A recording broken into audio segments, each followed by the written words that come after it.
So, I accidentally exposed my uncle's affair at Thanksgiving dinner in front of everyone.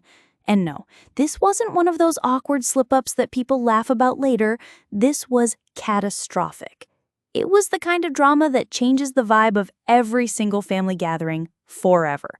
Like, my family does not do Thanksgiving the same way anymore. And the worst part? I didn't even mean to do it. I really didn't. By the way, where are you watching from and what time is it right now? I love seeing where all of you are tuning in from. All right, let me take you back. This was 2 Thanksgivings ago. My mom was hosting. She always goes way overboard. Think custom name cards, Pinterest-style table settings, those little cornucopia things nobody really asks for but she insists are part of the aesthetic. We had family flying in from both coasts, and it was the first time we were all under one roof since my grandma passed the year before. So there were a lot of emotions already swirling. Uncle Marcus, my mom's older brother, is one of those guys who always looks polished, always wearing a watch that's just expensive enough to flex, always with a compliment ready, always posting corny quotes on Facebook about loyalty and real men. You know the type. And his wife, Aunt Linda. She's been around since I was even born. Quiet, kind, the kind of woman who bakes lemon bars from scratch and actually labels what's in the Tupperware. They have one daughter, Zoe, my cousin. She's a year younger than me, and we used to be thick as thieves growing up, but we drifted apart after she went abroad to study. She came back from Italy recently and had this whole cool, artsy vibe going on. Vintage dresses, film camera, talked a lot about energy. But I was happy to see her. Anyway, the Wednesday before Thanksgiving, I went out with 2 of my best friends, Mia and Lex, for a little pre-holiday catch-up.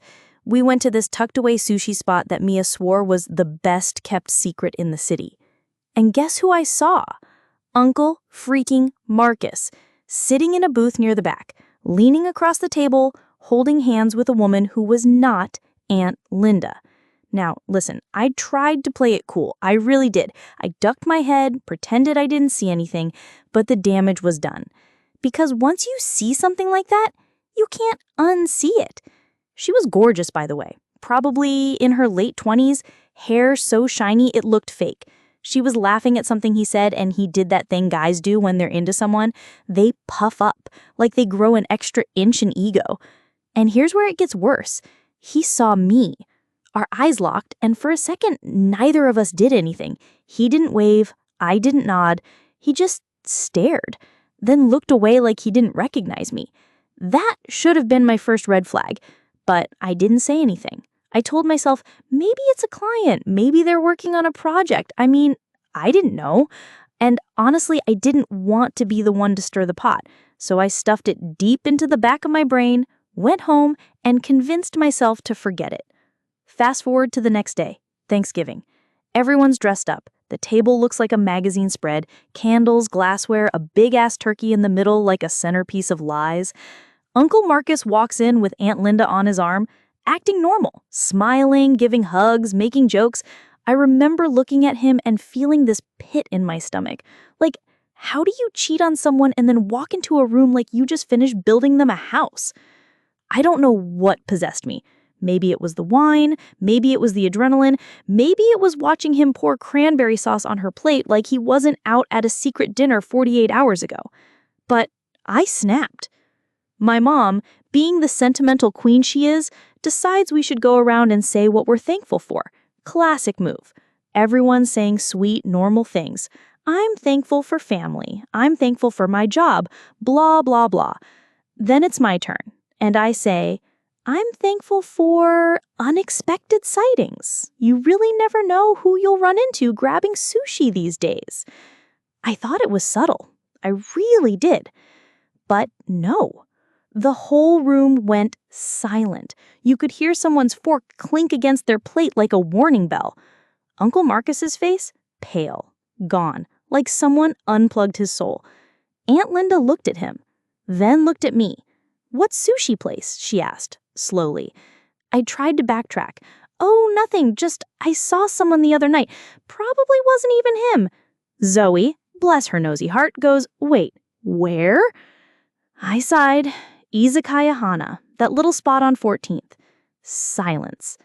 Aunt Linda said nothing for a moment, then she very calmly put her napkin down and stood up. She walked out of the dining room and into the kitchen.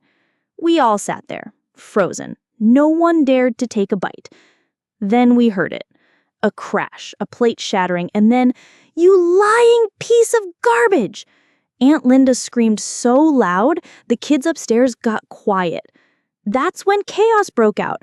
My mom started yelling at me, my aunt's voice was rising, Uncle Marcus tried to talk over her, but she was grabbing pans, utensils, whatever she could get her hands on. She wasn't throwing them, but the vibe said she was considering it. Then came the words that hit the hardest. "I knew something was off. You said you were working late.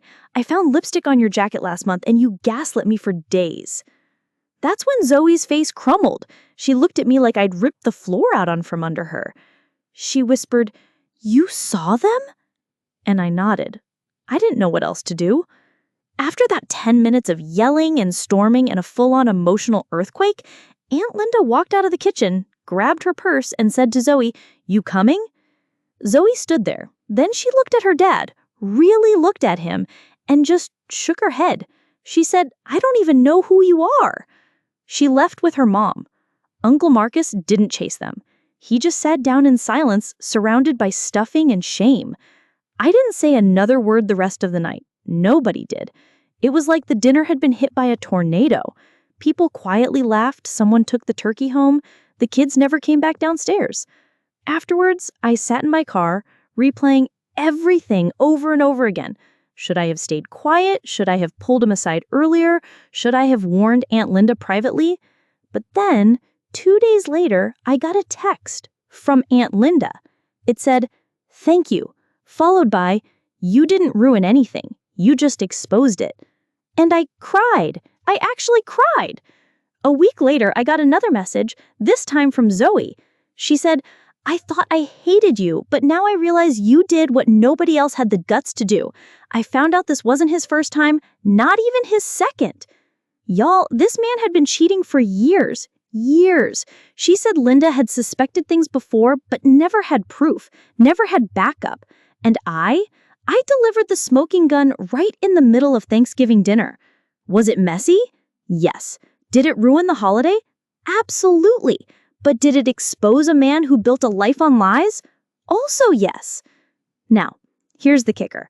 3 months after the divorce was finalized, Uncle Marcus moved in with the woman from the sushi place. Yep, they lasted 6 months.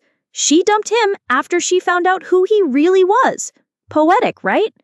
And now, Aunt Linda is thriving.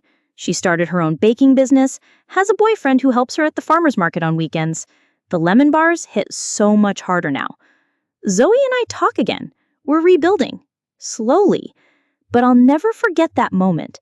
The silence, the scream, the unraveling of a whole damn marriage. And all because I said one smart-ass line at the dinner table. What would you have done if you were me? Would you have exposed the truth, even accidentally, or kept quiet and let the lie continue? Drop it in the comments, because this one still keeps me up at night. Also, don't invite me to your family dinner if you've got something to hide. I might just spill the tea.